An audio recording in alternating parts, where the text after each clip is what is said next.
Didn't Led Zeppelin also use orange instead of Marshall? He used them.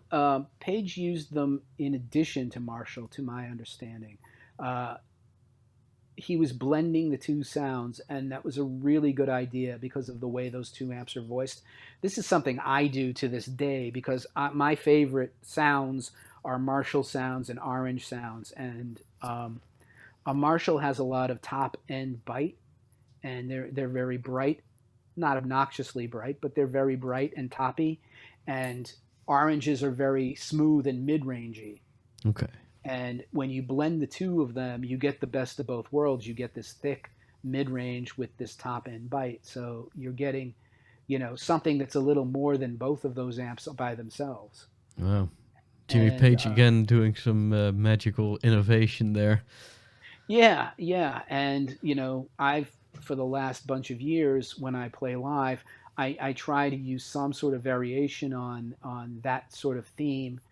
And I tend to, when I run them in stereo, it sounds great because you're really getting, all of that Marshall bite with all of that uh, orange sound beef, Wow. and it's just a killer combination that is really hard to beat. So you just run two amps at the same time when you play a show.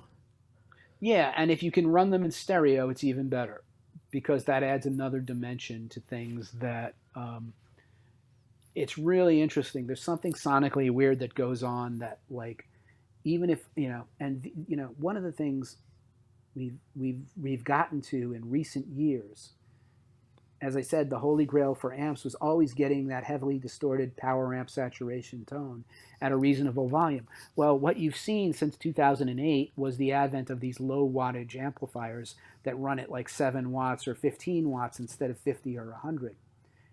And if you take a 7-watt amp and you crank it up to 10, you're getting power amp saturation through that amp, but you're not anywhere near 100 watts of volume, even though it's still damn loud. But you can also run it through, less speaker cabinets. If you run it through one 12-inch speaker instead of four 12-inch speakers, you're getting 1/4 of the output, right? Right. So you're getting that tone that's coming from running those tubes really hot, but you're getting it really scaled down.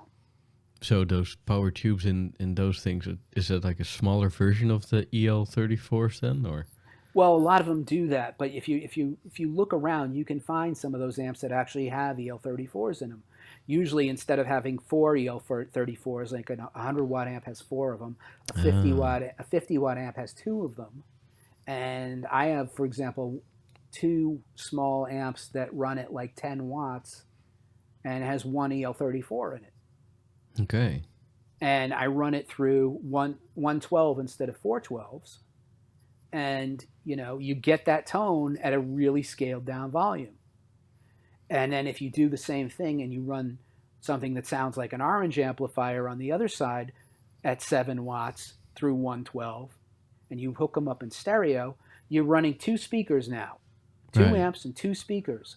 But because you run them in stereo, there's something that happens with the dynamics, especially if you put like a subtle chorus on one of the speakers. It sounds bigger, if not louder. It does sound bigger than, for example, a full mono Marshall stack in mono. Right.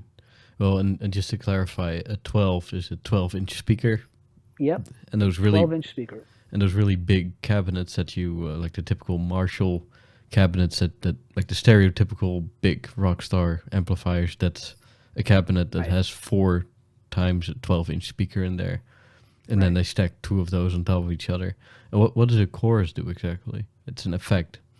It adds an extra dimension. It's an effect that um, subtly shifts the sound in it. It's hard to describe. A chorus effect, and you'd use it very subtly in a stereo rig anyway. And what it does is it gives it an extra dimension than just having this dry sound with uh, no reverb or anything on it.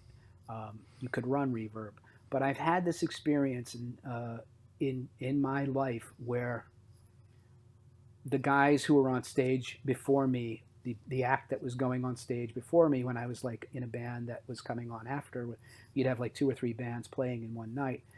They'd go up on stage. The guitarist would have a Marshall stack with a 100-watt Marshall and 8 12-inch speakers, 2 cabinets, a Whoa. full Marshall, and he'd run it bloody loud. That's Right. a lot of power. Yeah, especially in a small club. And what happened was they'd break down after their set. They'd come out.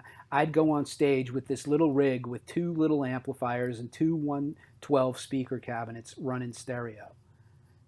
And as long as you're miking the cabinets through the PA of the club, you're going to have plenty of volume.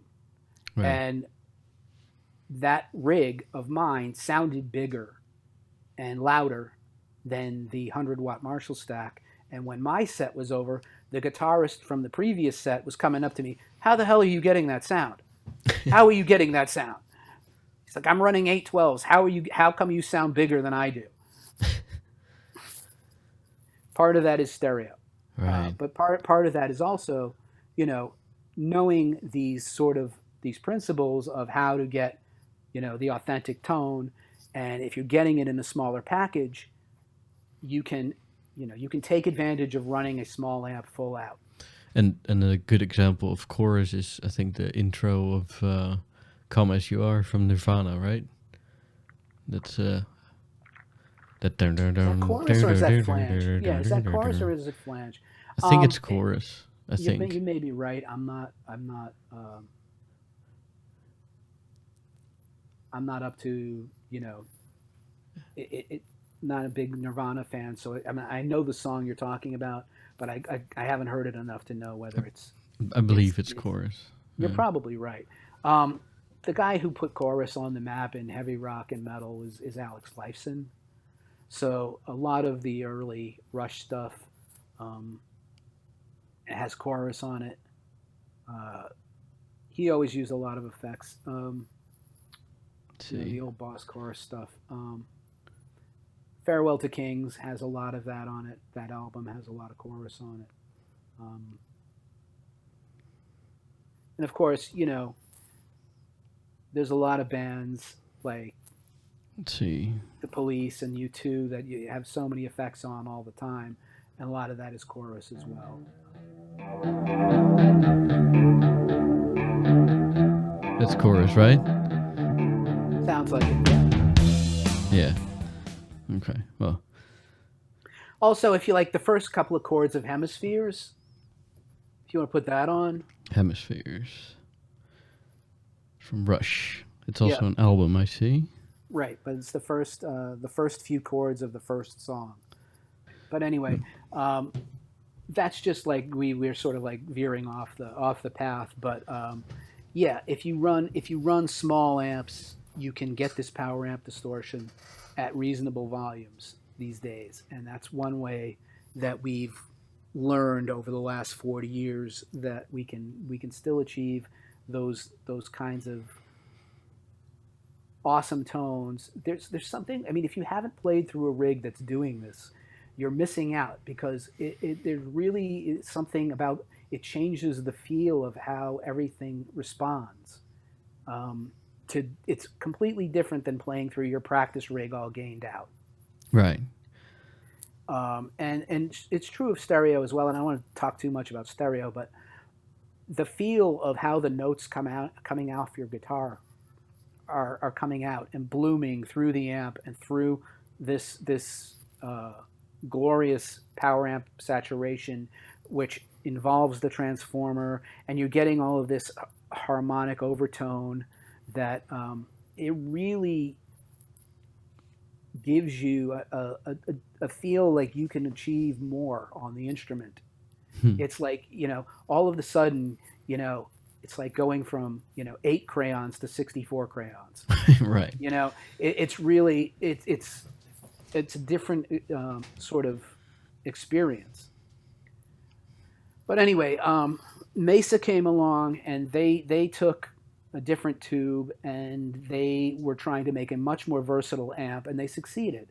And they have over the years been much more experimental than Marshall. They have put out a lot of different kinds of models for different things. They've become a big name in the heavy metal, high gain heavy metal world with their rectifier models and things like that. Yeah, Uh, what's so special about the rectifier? Because you also have the duo rectifier, and there's some kind of there for me there was always some kind of magic around that, like that's a rectifier and that's a double rectifier, you know. And I think it's multiple gain stages at this point is what we're talking about, or multiple channels and multiple gain stages. The early EL34 amps that we're talking about were single channel amps that didn't have like a clean channel and a dirty channel. You had one channel and a volume and and a volume knob. right and your basic tone controls. Okay, then you had a set. You had the first gain stages where you had control over the preamp gain as well as the power amp gain. And now you start to have these amps come along where you have, okay, now you have a clean channel, a dedicated clean channel. You have a foot switch that can go from clean to crunch to lead, all in the same box, okay, without any effects now. You're talking about having the ability to set up a clean tone, and then set up a rhythm tone, and then set up a lead tone. And the way things progressed with music, Mesa just did a very good job of positioning themselves with versatility and also being very good in the high gain market.